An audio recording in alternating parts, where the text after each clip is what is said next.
April 1945. Bavaria. A German general in a spotless uniform walked out of a captured bunker, drew a pistol, and put a bullet through the chest of his own aide for daring to drop a salute in front of American soldiers. The body hit the frozen mud. The knight's cross around the killer's neck didn't even swing. He turned to the nearest GI monocle gleaming and demanded a castle. He demanded a private villa. He demanded servants' hot meals and silence from the common animals surrounding him. 80 years later, what General George S. Patton did to that man in response is still studied in military psychology courses, and it started with a single object handed to him in front of 3,000 watching prisoners. A toilet brush. Don't forget to hit like, subscribe, and turn on notifications so you don't miss the next episodes. Join us as we uncover more stories, historical events, and unforgettable moments from the past. Join the community and ride with us until the end. The man at the center of this story wasn't a famous Allied commander. He was a 31-year-old former Pennsylvania steel welder named Corporal Henry Pulaski, the lowest-ranking American soldier in the room when it all happened. By the time the dust settled, 6 weeks later, Pulaski's testimony would help bury 17 senior Wehrmacht officers, dismantle a fortified SS holdout in the Bavarian Alps, and trigger the surrender of 41,000 enemy troops without a single additional American casualty. This is how a welder from Pittsburgh helped George Patton break the spine of Nazi arrogance forever. And it begins in a forest where the Third Reich was already screaming itself to death. Spring of 1945 was not a clean ending to the Second World War. It was a slaughterhouse closing for business. The Third Reich was collapsing inward like a burning cathedral region by region, and the men running it knew it. Berlin was encircled. Vienna had fallen. The Ruhr pocket had swallowed 325,000 German soldiers in a single Allied envelopment, the largest mass surrender in the history of the Western Front. American intelligence estimates from April 1945 placed German military deaths at over 4 million by that point. Civilian deaths inside the collapsing Reich were impossible to count accurately. The smell hanging over Central Europe wasn't smoke. It was decomposition. But the death wasn't only happening to Germans. American casualties were spiking catastrophically in the final months. Between January and April of 1945, the United States Army suffered over 134,000 killed, wounded, or missing across the European theater. Boys from Iowa and Tennessee and California were dying in numbers that nobody back home could process, and they were dying in the final 90 days of a war everyone already knew was over. That was the bitter mathematics of the spring offensive. Every German general who refused to surrender his sector, every fanatical SS commander who ordered teenagers to defend a bridge to the last bullet, was personally responsible for hundreds of additional American deaths in a war whose outcome was no longer in doubt. This is the context you have to understand. By April 1945, surrender wasn't cowardice. Refusing to surrender was murder. And yet across Bavaria, Saxony, and what remained of the Southern Reich senior German officers were still making that choice every single day, hiding behind aristocratic protocols, demanding terms, demanding deference, demanding that the war end on their schedule with their dignity intact, while American boys bled out in pine forests for absolutely no military reason. Allied command had tried everything: diplomatic envoys, surrender broadcasts, leaflet drops. None of it worked on the senior officer class. They had been raised on a mythology that taught them surrender was a negotiation between equals, and they did not consider Americans equals. Every solution failed because every solution assumed the Germans would behave rationally. They didn't. They behaved aristocratically, which was worse. But everything was about to change because of a man nobody at headquarters had even noticed yet. Henry Pulaski was 31 years old, 6'1", and built like the steel beams he had spent 8 years welding back home in Pittsburgh. He had grown up in a Polish immigrant neighborhood where his father ran a small machine shop and his mother kept a Bible in 3 languages. He spoke Polish at home, English at school, and a workable amount of German from a childhood neighbor. That last fact, Pulaski's casual ability to follow a German conversation, was about to matter more than any medal he would ever earn. He had enlisted late in 1942, already older than most recruits, and the Army had funneled him into the engineering and infantry support side because of his trade skills. By April 1945, he was attached to a forward intelligence and prisoner handling unit operating just behind Patton's armored spearheads. His job was unglamorous. He searched captured bunkers for documents, repaired mechanical equipment under fire, and translated overheard German conversations among prisoners who didn't realize the big, quiet American with the scarred hands could understand every word they said. His commanding officer once described him in a personnel report as the most useful man in the unit and the least decorated. Pulaski didn't care about medals. He cared about getting home to his wife Ruth and the daughter he had not yet met, born 7 months after he shipped out. He carried her photograph in his helmet liner. On the morning of April 22, 1945, Pulaski's unit moved into the Bavarian pine forests behind a column of M4 Sherman tanks. The objective was a fortified Wehrmacht command bunker that had been coordinating defensive operations across a 40-mile sector. The firefight lasted 19 minutes. When it was over, the bunker spilled 43 German soldiers into the freezing morning air, hollow-eyed weeping, dropping their weapons before anyone even ordered them to. And then, almost like a stage performer waiting for his cue, the senior officer emerged. His name, according to the unit's after-action report, was General Maximilian von Schaefer, aristocratic Junker bloodline. Knight's Cross with oak leaves. 3 decades in the German officer corps. Not SS, technically, which mattered legally, but a man whose signature appeared on documents authorizing reprisals against partisans, deportations of Jewish civilians, and forced labor quotas across 2 occupied countries. His hands were not clean. His boots, however, were spotless. Pulaski watched him step out of that bunker with the slow, deliberate posture of a man who genuinely believed he was doing the Americans a favor by allowing himself to be captured. Knight's Cross centered, epaulets perfect, monocle in place. He looked at the young American corporal nearest to him, a kid of maybe 19, and physically shoved him aside with a gloved hand to clear a path. Pulaski heard him speak in German to one of the other captured officers. The phrase recorded in Pulaski's later sworn testimony translated roughly as, "These mongrels, look at them. We will sleep in clean beds tonight while they shovel mud." That was the moment Pulaski decided to write everything down. The idea forming in Henry Pulaski's mind that morning was, by the standards of standard military protocol, completely insane. It was forbidden. It was a violation of every chain of command principle the Army had drilled into him for 3 years.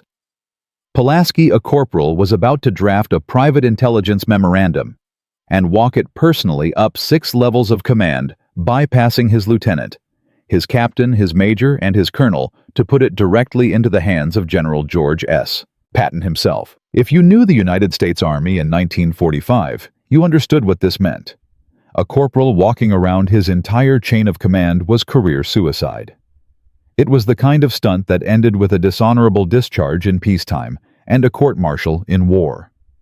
Pulaski's own platoon sergeant, a Texan named Ray Mosby, told him flat out, "Hank, you do this, you'll be peeling potatoes in Iceland for the rest of your life. Drop it." But Pulaski had spent the previous 3 days listening to von Schaefer and his staff officers speak openly in German inside their holding pen, believing none of the Americans could understand them. What he heard wasn't just arrogance. It was operational. Von Schaefer had been in radio contact before his capture with a fortified SS holdout position in the Bavarian Alps, a redoubt. Approximately 41,000 troops, mostly fanatics, dug into mountain positions with enough supplies to fight for 6 more months.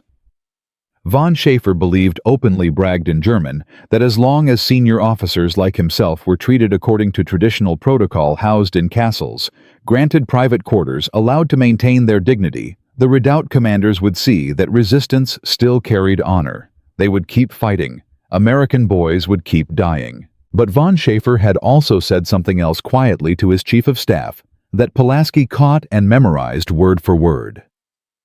If a senior German general were ever publicly humiliated by the Americans stripped of rank of uniform of dignity in front of enlisted prisoners, the psychological shock would shatter the redoubt's morale within weeks. The myth would die. The fanatics would surrender. Von Schaeffer said it like a warning.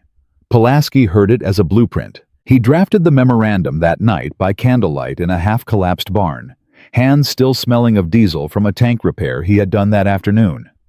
3 pages. Specific quotes in German with English translations. Specific names of redoubt commanders von Schaeffer had mentioned.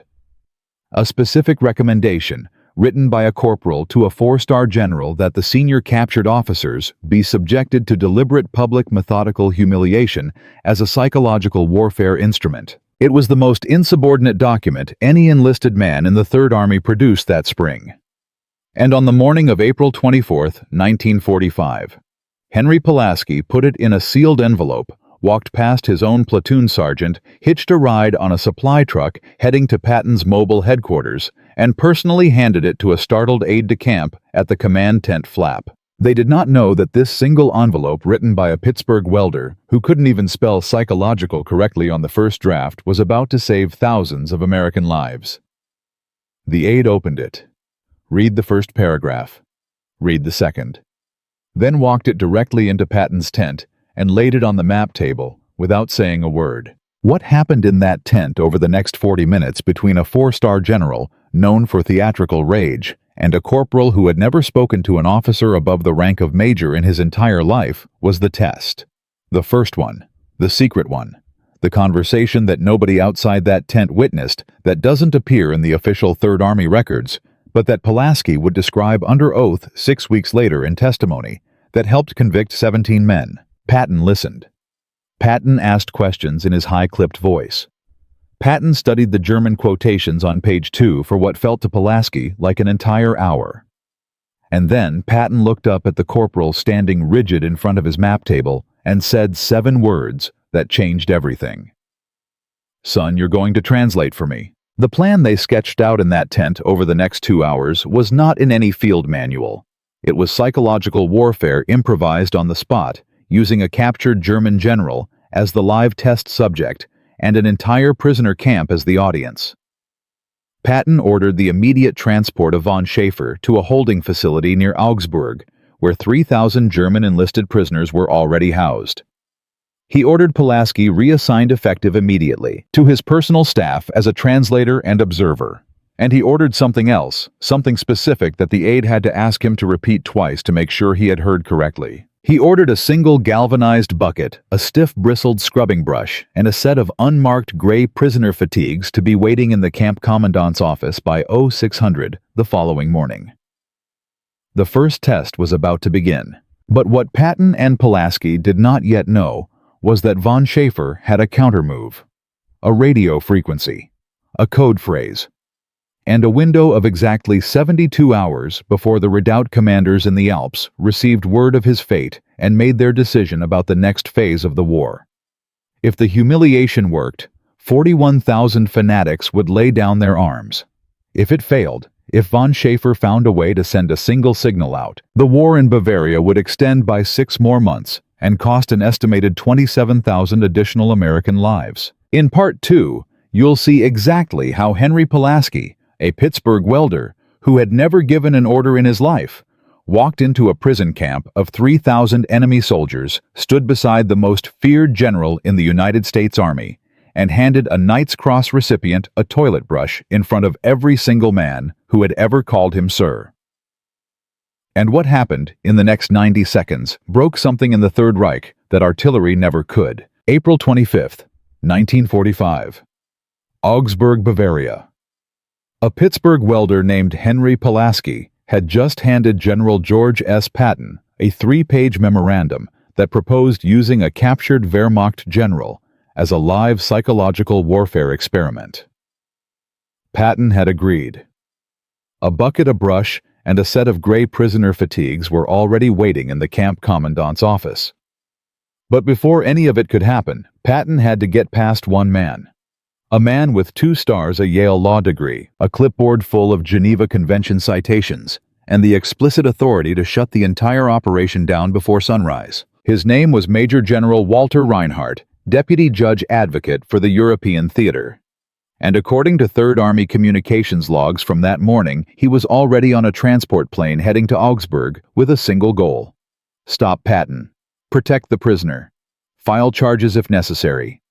The next 96 hours were about to become the ugliest internal fight inside the United States Army in the entire spring of 1945. Reinhardt landed at the airfield outside Augsburg at 7:14. He was 52 years old, immaculately tailored, and a man who had built his entire career on the principle that American military justice had to be visibly, unimpeachably superior to the enemy's. He had argued in writing in 3 separate memoranda dated March of that year that humiliating senior captured officers, even monsters, was a slope that ended with American POWs being tortured in retaliation. His position was not stupid. It was not cowardly. It was, according to every legal precedent he had ever studied, completely correct. He walked into Patton's mobile command tent at 0741, refused the offered coffee, and laid a folder on the map table. Inside were the relevant articles of the 1929 Geneva Convention, specifically Article 2, prohibiting measures of reprisal against prisoners, and a draft order, already signed by his superiors in Frankfurt, requiring Patton to cease and desist any planned humiliation of captured officers within 12 hours. Patton read it, slowly. Then he looked up at Reinhardt with that flat, cold expression that meant the explosion was not coming. "Walter," he said, "those articles assume the prisoner is a soldier. Von Schaefer is not a soldier. Von Schaefer is the chief executive of a regional murder operation wearing a soldier's costume." Reinhardt didn't blink. "George, the law doesn't care about your moral certainty. The law cares about precedent.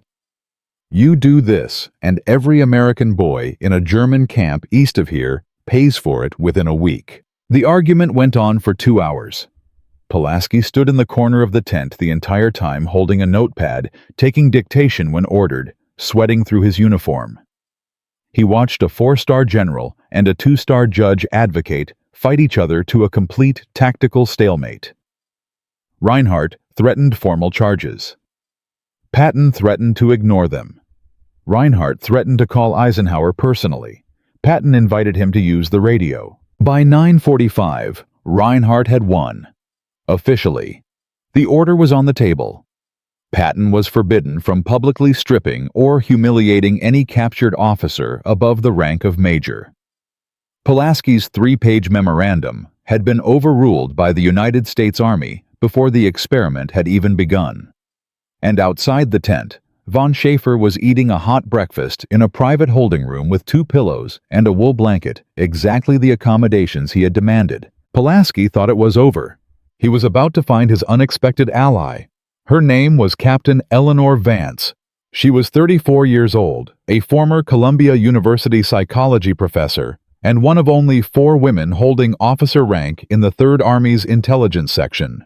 She had been listening to the entire argument from an adjacent communications tent through a deliberately open canvas flap, and at 10:15 she walked into Patton's command post, uninvited, and asked for 90 seconds of his time. Vance had been studying captured Wehrmacht radio traffic for 8 months. She had a doctorate in group behavioral psychology and a working theory that Reinhardt's legal framework, while technically correct, was operating on a flawed assumption.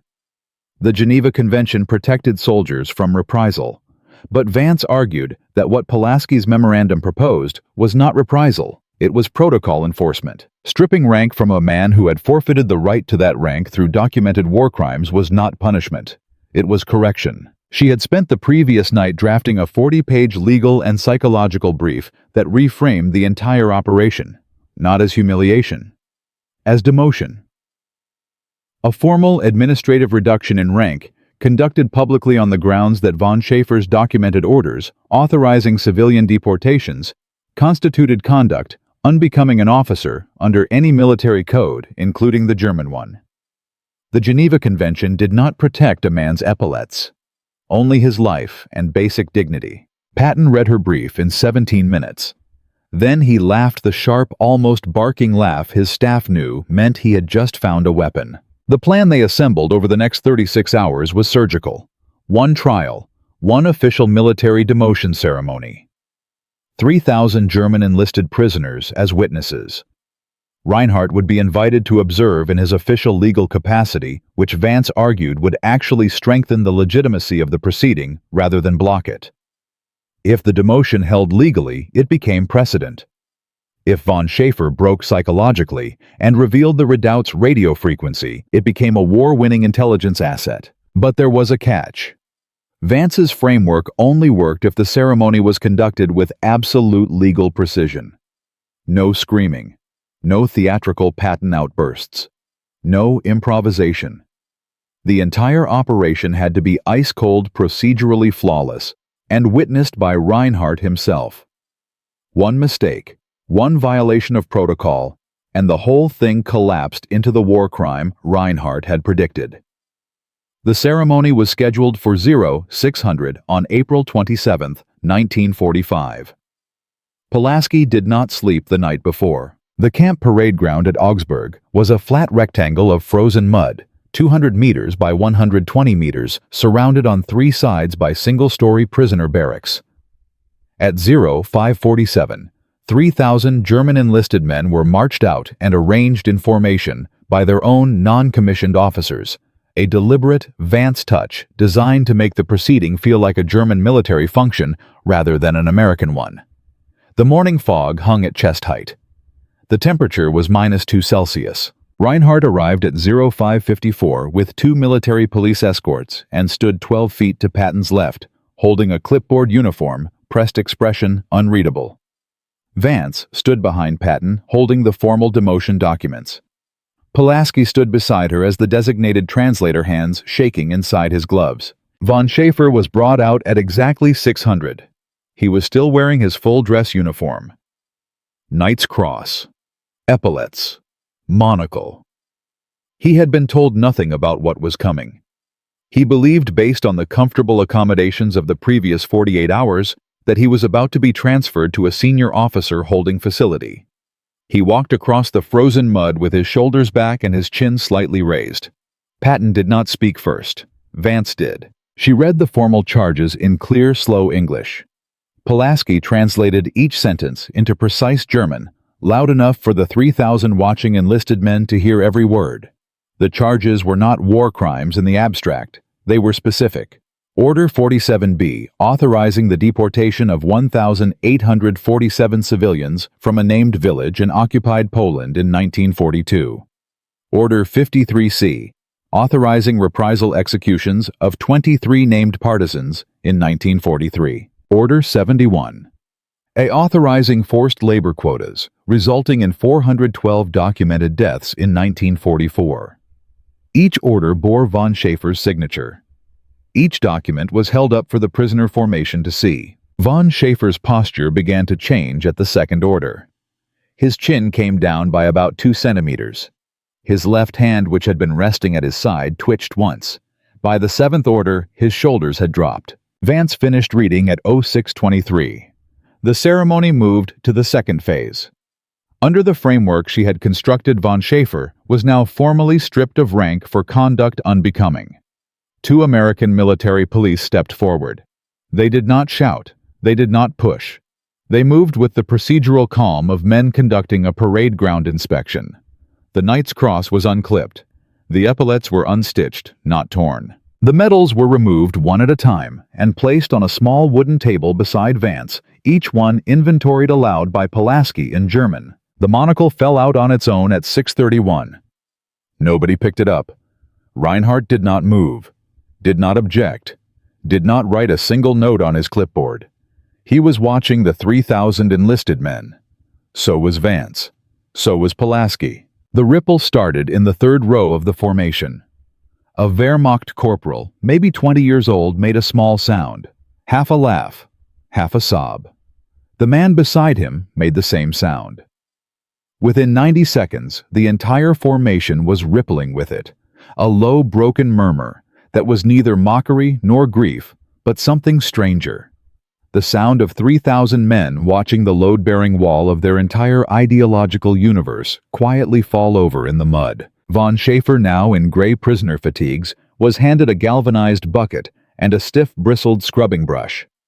He did not refuse. He could not refuse. The ideology that would have allowed him to refuse had just been dismantled in front of him by his own watching soldiers.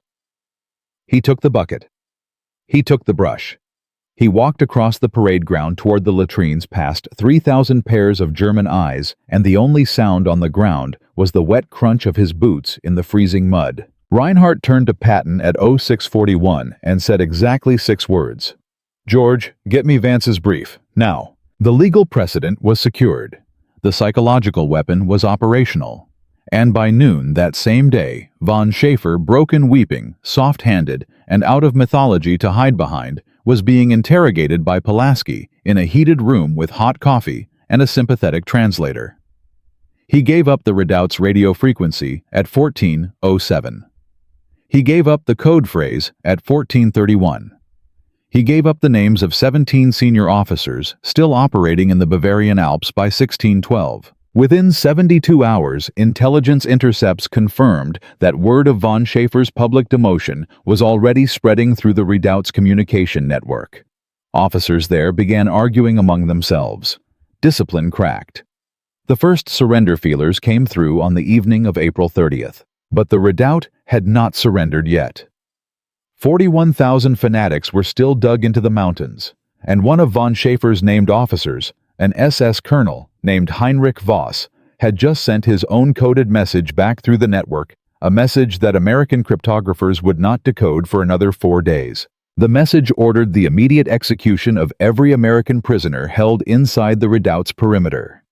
1,240 men, boys from Iowa and Tennessee and California. In Part 3, you will see what happened when Henry Pulaski, Captain Eleanor Vance, and General George S. Patton received that decoded message at 0317 on the morning of May 4, 1945, and realized they had exactly 9 hours to break into a fortified Alpine position before 1,200 American boys were shot in the back of the head. And the real war was only just beginning. May 4, 1945, 0317 hours, a radio room in a converted Bavarian farmhouse. American cryptographers had just finished decoding the message SS Colonel Heinrich Voss had sent from inside the Alpine redoubt 48 hours earlier. The message ordered the immediate execution of 1,247 American prisoners, boys from Iowa, Tennessee, California. Henry Pulaski, the Pittsburgh welder turned interpreter, was the first man to read the full English translation. He read it twice. Then he ran across the frozen courtyard to wake General Patton. Captain Eleanor Vance's psychological warfare framework had cracked open the redoubt's officer corps. General von Schaefer's public demotion 6 days earlier had sent shockwaves through the Bavarian Alps. The myth of the superior German officer was visibly dying. But the SS fanatics inside the mountain fortress had answered that ideological collapse with the only weapon they had left: mass murder. The new statistic landed on Patton's map table at 0341. According to intercepted German radio traffic, Voss had given his subordinate camp commanders a hard execution deadline of 1,200 hours May 4th. 9 hours and 19 minutes from the moment Pulaski handed Patton the decoded slip.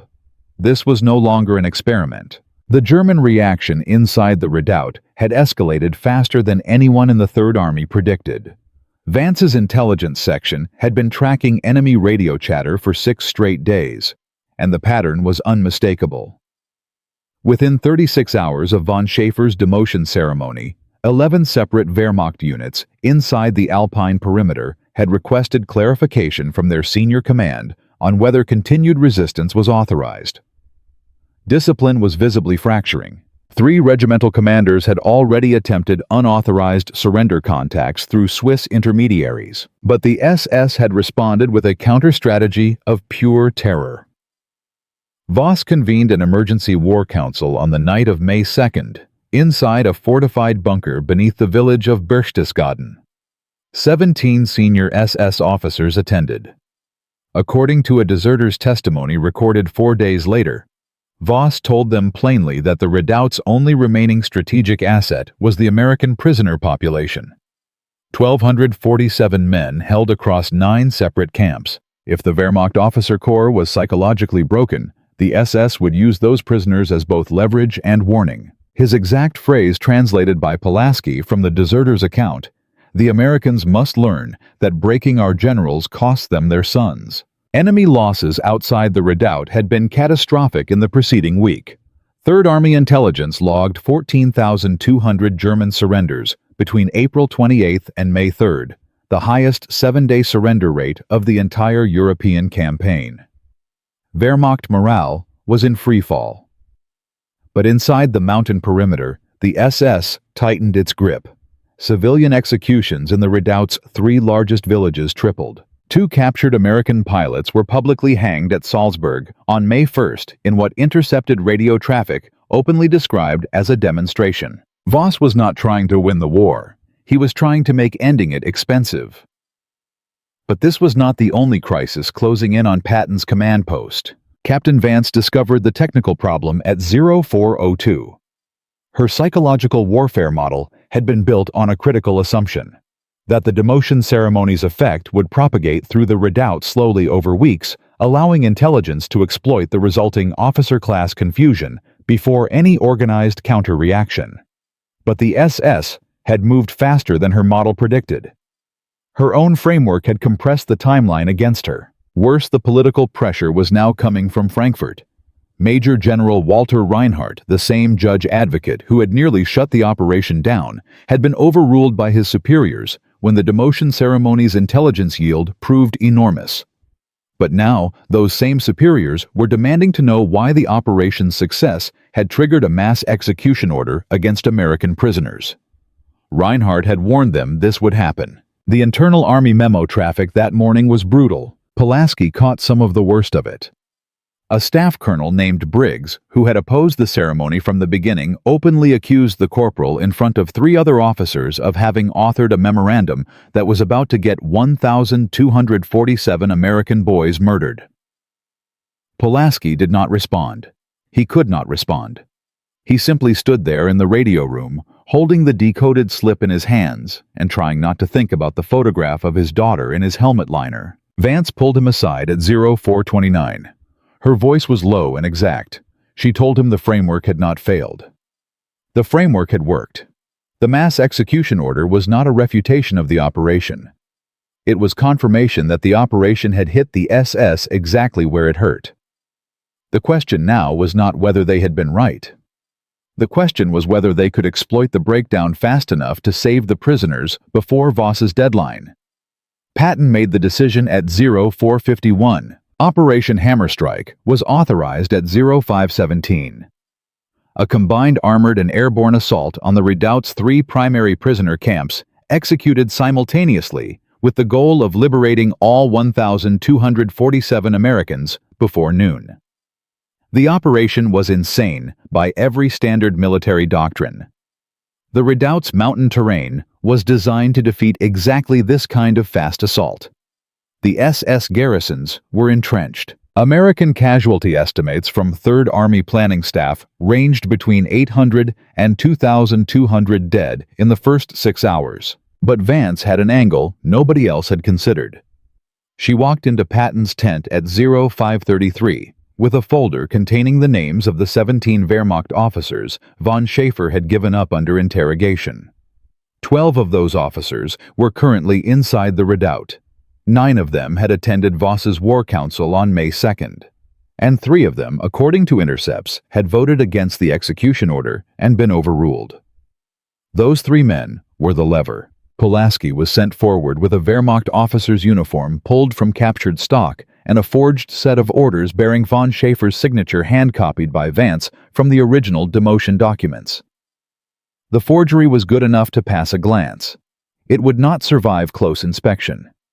He had to deliver it to one of those 3 Wehrmacht officers, a Colonel Karl Brandt, commanding the Berchtesgaden garrison before the SS realized what was happening. The plan was thin. The plan was reckless. The plan went forward at 0612. The assault began at 700.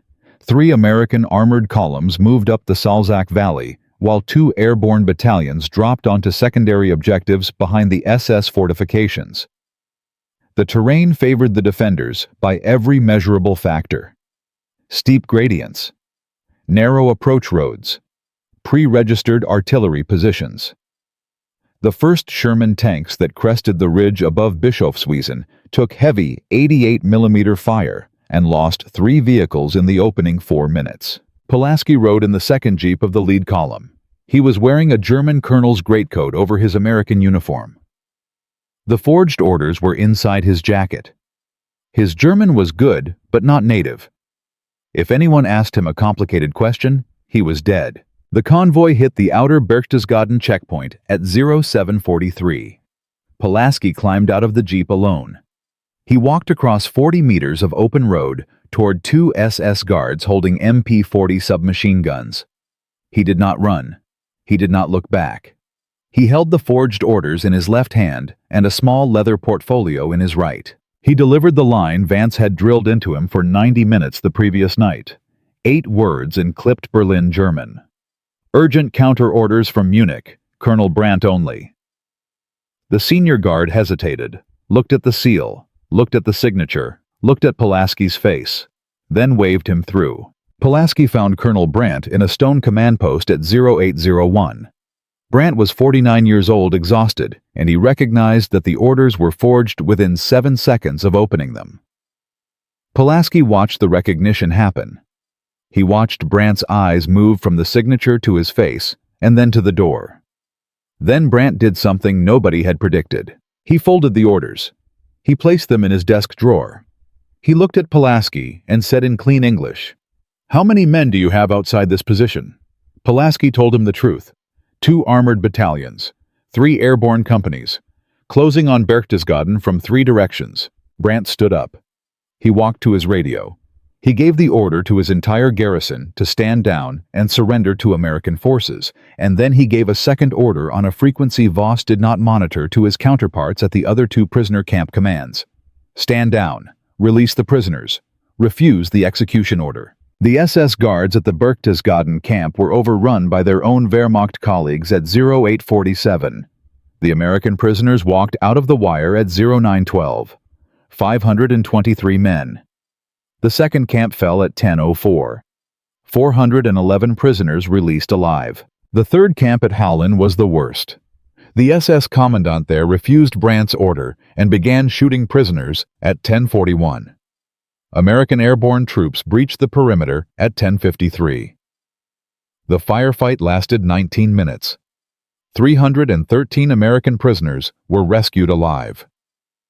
47 were killed during the SS execution attempt before the camp was secured. Voss himself was captured at 11:38, trying to escape through a service tunnel, still wearing his dress uniform. Still carrying his sidearm, he did not resist. Total American casualties for Operation Hammerstrike came in at 218, killed 487 wounded. Far below the worst-case projections. Total German casualties exceeded 3,400, with another 11,200 surrendering by nightfall. The redoubt's spine was broken. News of Hammerstrike spread fast. The Third Army Press Office released a sanitized version of the operation on May 5th. The full intelligence story, the demotion ceremony, the Vance framework, the Pulaski forgery remained classified for the next 41 years. But the operational result was undeniable. 1,193 American prisoners had been pulled out alive from a fortress that should have buried them. Wehrmacht surrenders across southern Bavaria spiked another 340% in the 72 hours following the assault. The redoubt as a strategic concept ceased to exist. By May 8th, Germany surrendered unconditionally. Eleanor Vance was promoted to major and quietly transferred to the War Department's Psychological Operations Division. Henry Pulaski was awarded a Distinguished Service Cross in a closed ceremony attended by exactly 4 people. His citation, classified at the time, described his actions only as intelligence work of unique value to the European campaign. His wife Ruth and his daughter, whom he met for the first time at a train station in Pittsburgh on July 22, 1945, never knew the specifics until decades later. But the story was not finished. Because in 1947, 2 years after the war ended, a sealed German military archive was opened in Nuremberg. Inside that archive were 14 documents bearing General Maximilian von Schaeffer's signature.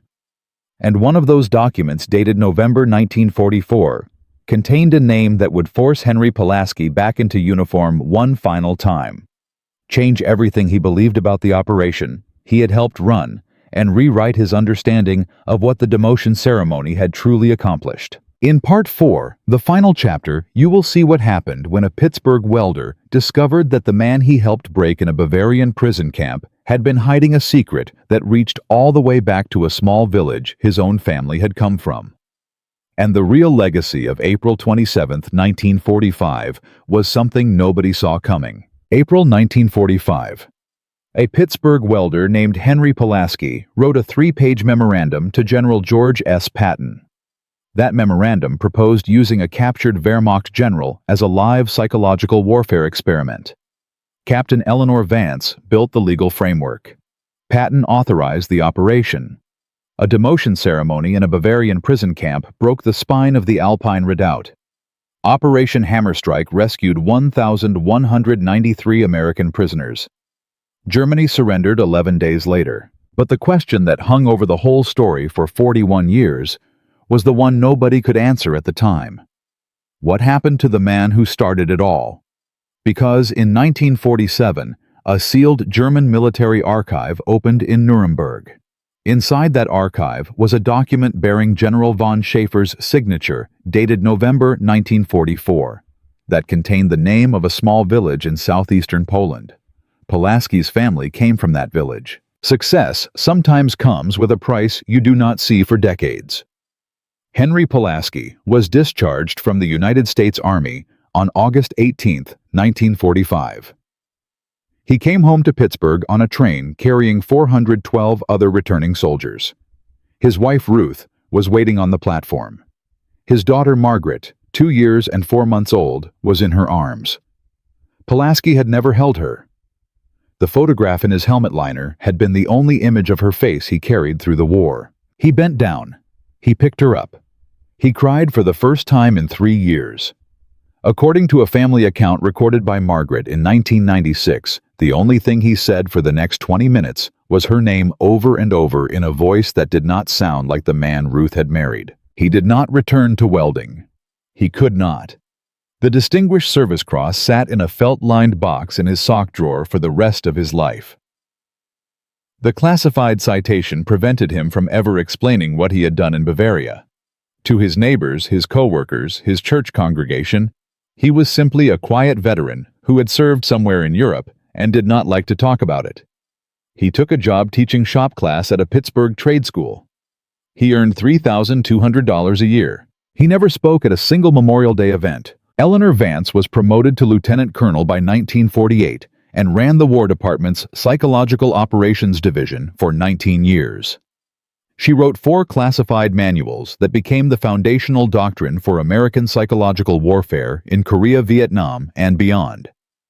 She corresponded with Pulaski exactly twice, both times about a shared classified file, and she attended his daughter's wedding in 1968, wearing civilian clothes and introducing herself only as a friend from the war. George S. Patton died on December 21, 1945, from injuries sustained in a car accident in Mannheim. He never got to write his own account of the demotion ceremony. The full operational record disappeared into a classified vault for the next 4 decades. Major General Walter Reinhardt, the judge. Advocate, who had nearly stopped the entire operation, became one of its most aggressive defenders after the war. He published a 1953 legal review arguing that the Vance framework had created a vital precedent for prosecuting war crimes through formal demotion proceedings. He cited Pulaski's memorandum by name. The memorandum itself remained classified, so nobody outside a small intelligence circle understood what he was talking about. Pulaski himself never sought recognition. He died on March 11, 1989, of a heart attack in his garden at the age of 75. His obituary in the Pittsburgh Post-Gazette described him as a beloved shop teacher and devoted grandfather. It did not mention the war. But the legacy of what he and Vance built in that Bavarian camp was not measured in his medals. The psychological warfare framework that Eleanor Vance constructed in those 48 hours of April 1945 became one of the most influential doctrines in modern military history. By 1950, every major American intelligence school was teaching the Vance framework as foundational curriculum. The principle was deceptively simple. Authoritarian ideologies rest on visible performances of superiority. Disrupt the performance publicly and procedurally without violence, and the ideological architecture collapses on its own. The Korean War saw the framework adapted for use against captured North Korean and Chinese officers.